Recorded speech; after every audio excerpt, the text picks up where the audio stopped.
Howdy doody everybody, my name is KevGuuey and welcome back to Root Double Before Crime After Days Xtend Edition.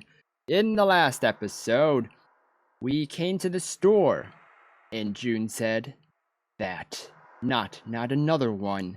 If you guys missed that episode, you guys can click on the eye in the top of the video to watch that previous episode to get caught up.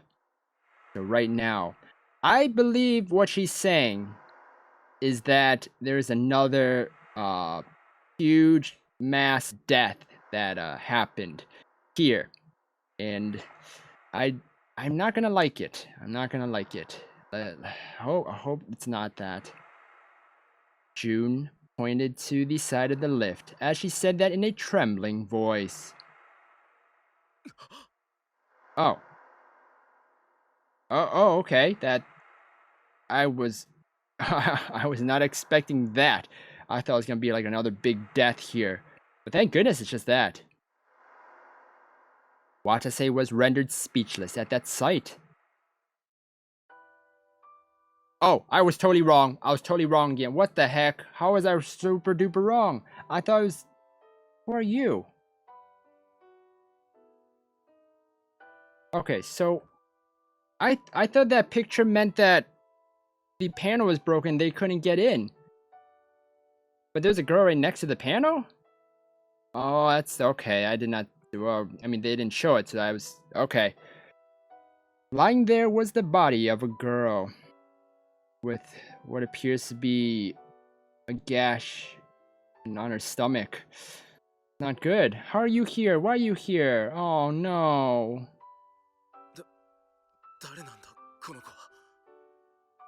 It doesn't look like she's dead. Her eyes... There's still color in her eyes.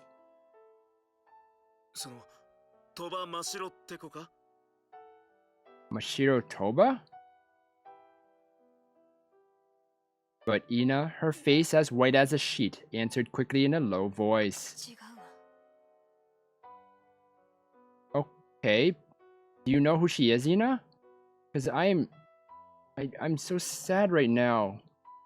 Just knowing that someone else is gonna die. Unless we could somehow heal her, but I don't know. Nani? I don't know. Everyone just stared at the body of this girl who no one knew and who'd never even come up once up until this point. So wait, so she's dead. Is that what you're saying? 'Cause I thought her eyes would just be like gray and cloudy, instead of just, you know, color in them, you know? A hole had been pierced through her stomach. Oh. So like I was theorizing before, someone here is sabotaging this place with, I don't know why they're sabotaging it, but they're killing people too with gunshots, with guns and bullets, and I'm pretty sure her stomach got shot. Oh man, this is so sad. A gunshot wound. See? The blood that poured out of it had already dried up into a dark color.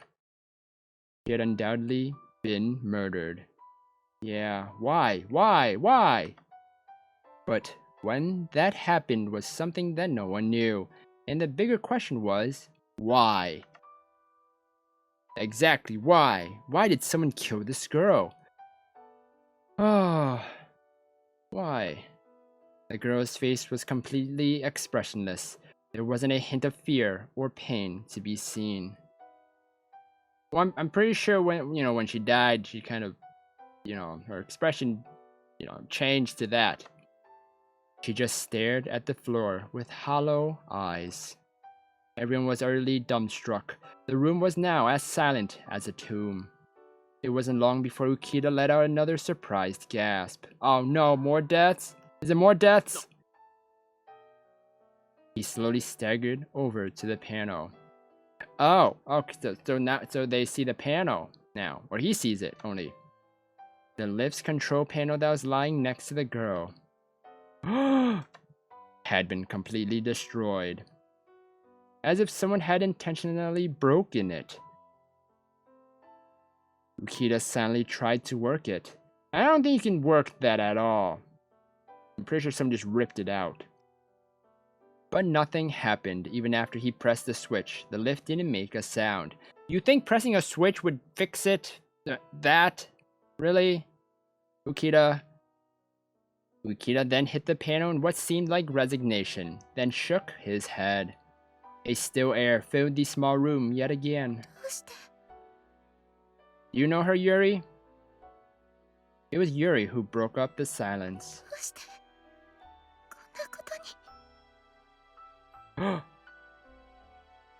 Is this Yuri's sister? Actually, no, that wouldn't make any sense because Watase's mission was to get Yuri. Only Yuri. So this must be Yuri's friend then, because there would have been another mission to get, Yuri's sister out too. I'm pretty sure that was the case. Her voice, brimming with bewilderment and despair, echoed through the confined room. No one could answer her.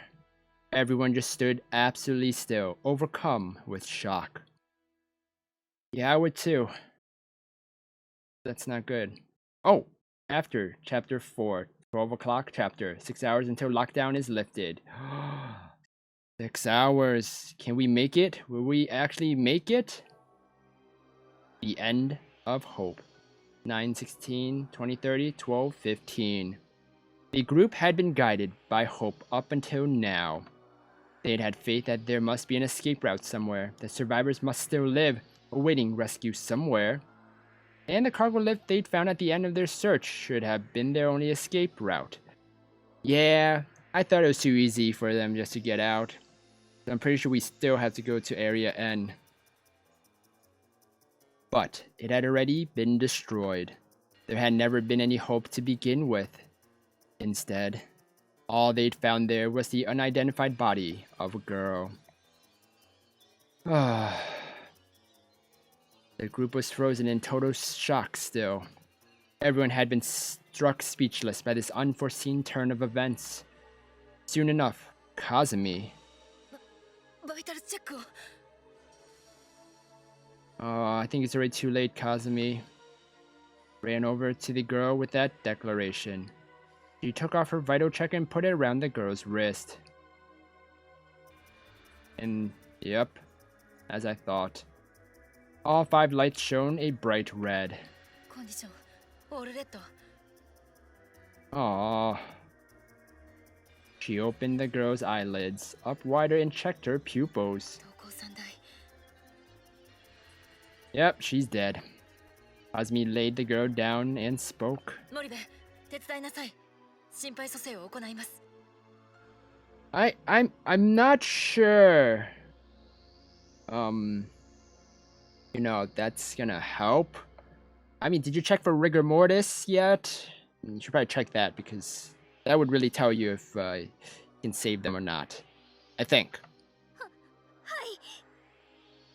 Wait, so who's the one doing mouth to mouth then? If you're doing CPR, who's the one doing the air, and who's the one doing the compressions? June hurriedly sat down next to the girl. Kazami performed cardiac massage, 15 compressions. June performed artificial respiration, 2 rescue breaths. The girl didn't respond. Yeah. Oh yeah, apparently. CPR. About 80% of the time, you're gonna break the ribs. And that's okay. If you actually do get the heart beating again, it's okay. Because it is important to get the heart beating than the ribs broken. So, yeah. Watase just stood there in blank amazement, unable to even do a thing. 15 compressions, 2 rescue breaths. And also in my EMT class that there's actually like a device to use because you don't want to actually do mouth to mouth. You don't want to do that because there could be diseases in the mouth. You could get herpes, type 1 herpes, and you can get You get like mono, you can get a lot of other bacteria you don't want in there. So there's devices where you can actually, get a little distance that your mouth is not touching that person's mouth. But in most cases, I mean, civilians aren't gonna just have a device like that. So it's pretty difficult. So, be safe, people.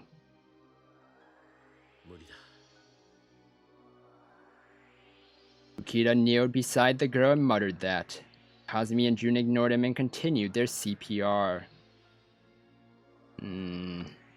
15 compressions, 2 rescue breaths. I think it's just panic that they just don't know what to do, and that's the only thing they can do at the moment. 15 compressions, 2 rescue breaths. 15 compressions, 2 rescue breaths. 15 compressions, 2 rescue breaths. 15 compressions, 2 rescue breaths. 15 compressions, 2 rescue breaths. Okay, there is actually like a limit where like after a certain number of rounds, it's not gonna work. It's not gonna work. Like, you're not gonna bring them back. I think it's after 5 rounds of this. I believe. I could be wrong. Someone let me know down in the comments if I'm wrong about that. But I'm pretty sure that's it. Kazami didn't stop the CPR.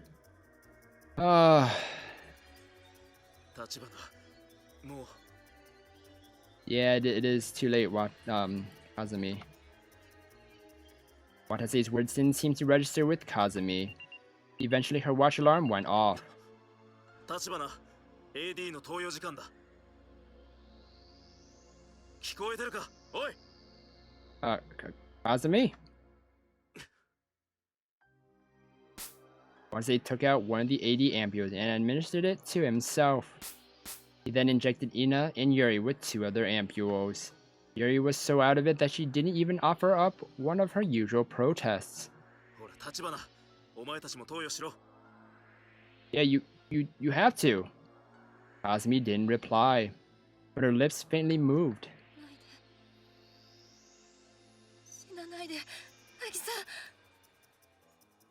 Nagisa? Who's that? Who is she? What? No wonder they didn't stop. This isn't just a random civilian or person. Who's Nagisa?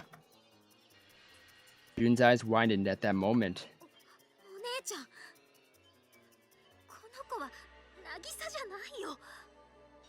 Who's Nagisa? Nagisa? Confusion swept over Watase. Kazami didn't listen and continued her CPR attempts. Who is that? Kazami finally stopped moving at the sound of Jun's cry. He couldn't say any more. Kazami quietly turned around towards Watase and spoke. I mean, you did, Kazami. I'm proud of you. There's nothing we could have done, Kazami. Kazami muttered that. Her face seemed absolutely devoid of life. The rest of the group chose that moment to speak up in terrified voices.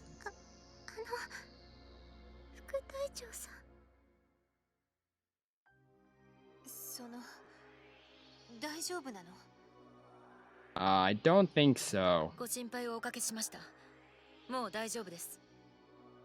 Who's Nagisa? Her tone of voice and the look on her face were the same as always, and full of a harshness that wouldn't accept any further questions. What the hell just happened? Kazami had clearly been acting strange, but her attitude made it clear that she would reject any questions regarding the reason for her actions. Who is she? Who is Nagisa? However, there's one thing they all knew for sure. There's been yet another victim. The group left the room, their hearts full of melancholy. They left the girl's body where it was. Nothing we could have done.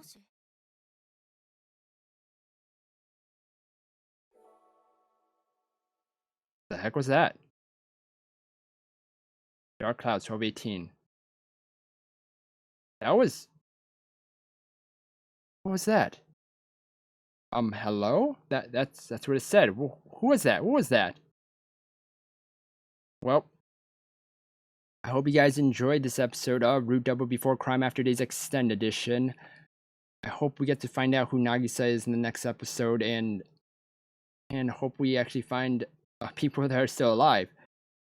So if you guys enjoyed this episode, then please slime that like button and subscribe down below for more awesome videos. Thank you everybody for watching this episode, and you will hear me in the next one. Bye. Mouse. Whoa. I like how her outfit covers her bosoms up.